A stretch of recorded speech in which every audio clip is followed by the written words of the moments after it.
Nós vivemos regularmente no modo coisa de nós sermos, no modo acontecido de nós sermos, né? E existe, né, como a gente diz, né, a contínua alternância entre o modo acontecido de nós sermos, efetivamente o modo de sermos do passado, o modo coisa de nós sermos e o modo de sermos do presente, né? O modo de sermos não ente, presente de nós sermos. Enquanto que o modo de sermos do acontecido é o modo de sermos do passado, da coisa. A coisa, em grego, se designa pela palavra ente. O modo coisa de nós sermos é o modo de sermos do ente. Enquanto que o modo de sermos fenomenológico existencial da ação é o modo pré-ente de nós sermos. É o modo presente de nós sermos. Que é modo de sermos de vivência de possibilidades e de desdobramento de possibilidades. Vivência de possibilidades e desdobramento de possibilidades que caracteriza a ação, que caracteriza a presença e a atualidade que são próprias do modo de sermos do acontecer, que são próprias presença e atualidade do modo de sermos do presente, modo pré-coisa, modo pré-ente de nós sermos, né? Mas nós vivemos regularmente no modo coisa de sermos, né? No modo de sermos do acontecido. Nós vivemos regularmente no modo de sermos do passado, né?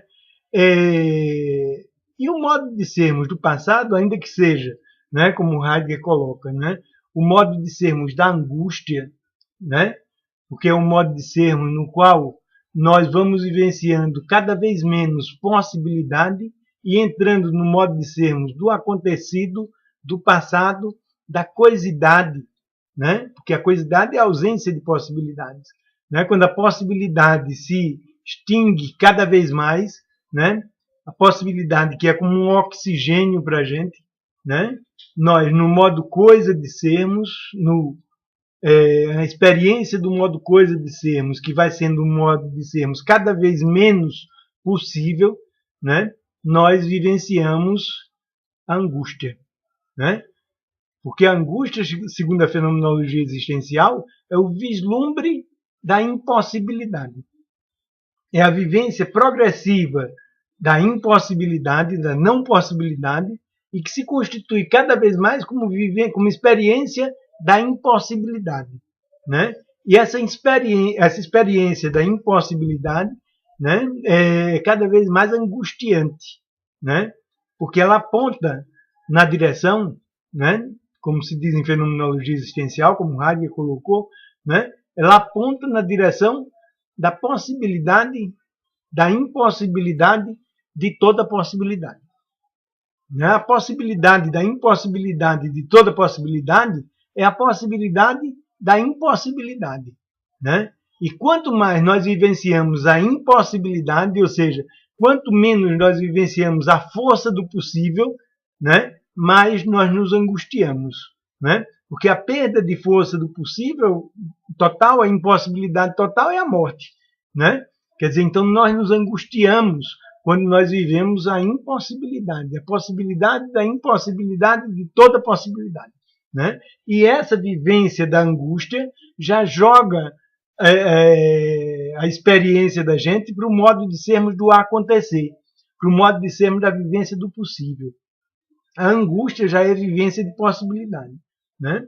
Então, pela angústia, né, ou pela provocatividade da possibilidade que está instalada no modo coisa de sermos, né, nós retornamos ao modo de sermos do acontecer, ao modo presente de sermos, ao modo de sermos da ação, ao modo de sermos da presença e da atualidade, que os gregos chamavam de estesia, né, e chamavam de estética, a vivência desse modo de sermos, né? A vivência estética, a estética, nada mais é do que a vivência do presente, ou seja, a vivência do modo pré-coisa de nós sermos, né? A vivência do modo pré-ente de nós sermos, né? E quando nós experienciamos o modo coisa de sermos, né? Quando nós experienciamos o modo de sermos do passado, o modo de sermos do acontecido, né? Apesar desse modo de sermos do acontecido ser cada vez menos vivência de possibilidade, né? Ele traz embutido, né, na vivência dessa condição de coisa, né, o possível. Né? A coisa é o que é cada vez menos possibilidade. Né? Mas nela a possibilidade se instala. A possibilidade está instalada. Né? A possibilidade não está ativada, mas ela está instalada. Né? Então ela é como a brasa que é recoberta de cinza, mas lá dentro tem um núcleo de brasa, tem um núcleo incandescente, que se você soprar de um modo adequado, né, essa incandescência volta. Né? Quer dizer, esse é o caráter encantado da coisa. Né? As coisas são encantadas, né? E nós somos seres encantados. Né? E o encantamento está justamente no fato de que, apesar de a coisa ser fato, ser coisa, né? Não ser vivência de possibilidade ativada, ela traz instalada em si, né? A coisa traz instalada em si a possibilidade, o possível. Né? Então, na proporção direta em que nós podemos nos abrir para a possibilidade que está instalada no modo coisa de nós sermos, nós resgatamos o modo de sermos da possibilidade. Nós resgatamos o modo de sermos da ação. Nós desencantamos a coisa. E a coisa dá origem a uma nova vivência da possibilidade, a uma nova vivência do presente, a uma nova vivência do desdobramento da ação, que é o desdobramento compreensivo de possibilidades. Né? Então, as coisas, né? Nós vivemos no mundo das coisas e no modo de sermos do acontecido, do passado, mas nós transitamos regularmente do passado para o presente, né? Ou seja, do modo de sermos do acontecido, né? Do modo coisa de sermos para o modo estético de sermos, para o modo poético de sermos, para o modo presente de sermos, exatamente porque as coisas são encantadas. Né?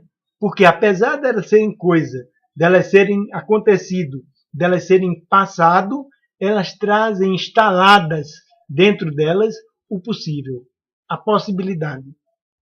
E na proporção direta da provocatividade desse possível, né? Na proporção direta de uma permeabilidade, de uma disposição estética, né? Na experiência da coisa, eu posso desencantar a coisa.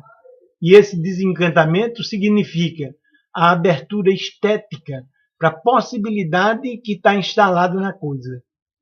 Com isso, abrindo um novo momento de vivência do acontecer, de vivência fenomenológico-existencial, ontológica do presente, que é a vivência da ação, que é a vivência do desdobramento de possibilidades.